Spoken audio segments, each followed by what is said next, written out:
mean, we've got a sort of great range of pieces here. I mean, this is the most unusual clock. Where did this one come from? Well, that was given to my grandparents on the occasion of their marriage in January 1907. Oh, right. Well, we can probably sort of get quite close to it by looking at the year code. Worcester put a code on all their pieces. We've got the mark underneath, which is somewhat smudged there, counting the dots, 12, 13, 12. We've got 1905 it was made. Oh. So in stock a year or two, given in that occasion. Most unusual to get porcelain clocks, and a little painted scene there. Not signed by the artist, but I think that's probably the work of William Hawkins, a great flower painter. To know. I say one feels with the porcelain painters and the artists at Worcester that you always know them because living in Worcester myself, as I did, their families are all around. And Dad introduced me to so many of the painters and people whose artists and signed on your pieces of porcelain. Are some of these by your family members? Yes. My grandmother was a Fildes. Her maiden name was Fildes. Uh-huh. And Madge Fildes, who worked at the Porcelain Works for a short while, was her niece. And I feel very privileged to have two pieces that were actually painted by her.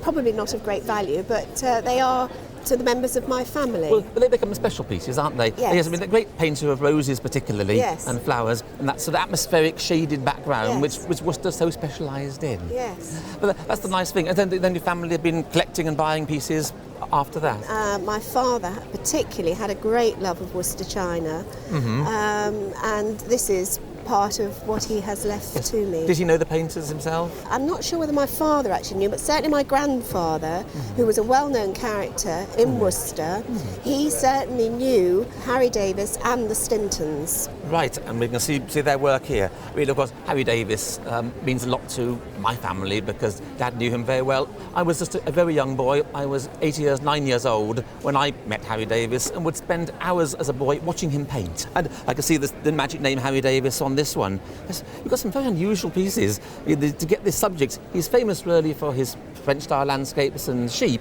Here you've got a little cottage scene. Yes. I mean, that's very unusual to find. What gorgeous flowers growing up there. You can imagine yourself sitting by the cottage, as of course Harry would have done. He did little sketches and watercolours of local scenes. Is that a local building, do you know? I would think it's somewhere around Worcester, but I just feel that the flowers look as if they're almost growing. They come out as if they're alive. Absolutely amazing. I mean, that's the magic of porcelain. Somehow the colours are sealed there and they never change. We're looking at them now as they were painted. And a great big vase there by another marvellous artist. There's the work of Charley Baldwyn. Bird lover through and through, and sweeping swans growing around there. I mean, nowadays collectors are of course keen on wares, and the value goes very much by who painted them. And a little vase by Madge Fildes will be £250. A cup and saucer about 100, so not little bad. But moving up in the scale of the artist's work, your clock, which was their wedding present clock, family piece, is going to be, for its rarity alone, probably £800, £1,000. Then moving up to the top artists, and Harry Davis there on a vase and cover with an unusual scene. I suppose it's going to be £5,000. Pardon? £5,000 now for Harry Davis vase. The painters themselves would have been shocked at these values. He'd never earned that in his life, poor old Harry. But here, a vase that size, in that quality, you're probably £8,000. Pardon? And a vase by Charley Baldwin is going to be £7,000.